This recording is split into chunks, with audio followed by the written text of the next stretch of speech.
तुम्ही पाहत आहात MCN न्यूज मराठी। जळगाव जामोद तालुक्यातील आसलगाव येथील शेतकरी श्रावण पुंजाजी श्रीनाथ यांनी सुमारे 4 ते 5 वर्षांपूर्वी NMK गोल्डन सीताफळ या जातीची लागवड केली होती. त्यांनी अंदाजे 2.5 एकर क्षेत्रात सीताफळाची बाग विकसित केली होती. मात्र गेल्या काही वर्षांपासून सीताफळ फळावर मोठ्या प्रमाणात अळी किडीचा प्रादुर्भाव होत असल्याने त्यांना सातत्याने आर्थिक नुकसान सहन करावे लागत होते. फळे मोठी झाल्यानंतरही वारंवार महागड्या फवारण्या करून देखील किडीवर नियंत्रण मिळाले नाही. हवामानातील बदल तसेच जमिनीच्या प्रकाराचा परिणाम यामुळे समस्या अधिक वाढल्याचे सांगितले जात आहे. या किडीमुळे शेतकऱ्यांना दरवर्षी सुमारे 2 ते 2.5 लाख रुपयांचे नुकसान सहन करावे लागत होते. सततच्या नुकसानीला कंटाळून आणि वाढत्या खर्चामुळे अखेर आज शेतकरी श्रावण श्रीनाथ यांनी JCBच्या सहाय्याने संपूर्ण 2.5 एकरातील सीताफळाची सर्व झाडे उपटून टाकण्याचा कठोर निर्णय घेतला.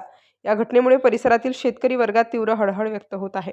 या घटनेतून फळबाग लागवड करता तज्ज्ञांचा सल्ला, योग्य कीड व्यवस्थापन, हवामान व जमिनीचा अभ्यास करणे अत्यंत गरजेचे आहे, असा इशारा इतर शेतकऱ्यांना मिळत आहे. MCN न्यूज मराठीकरिता दिलीप इंगळे, आसलगाव.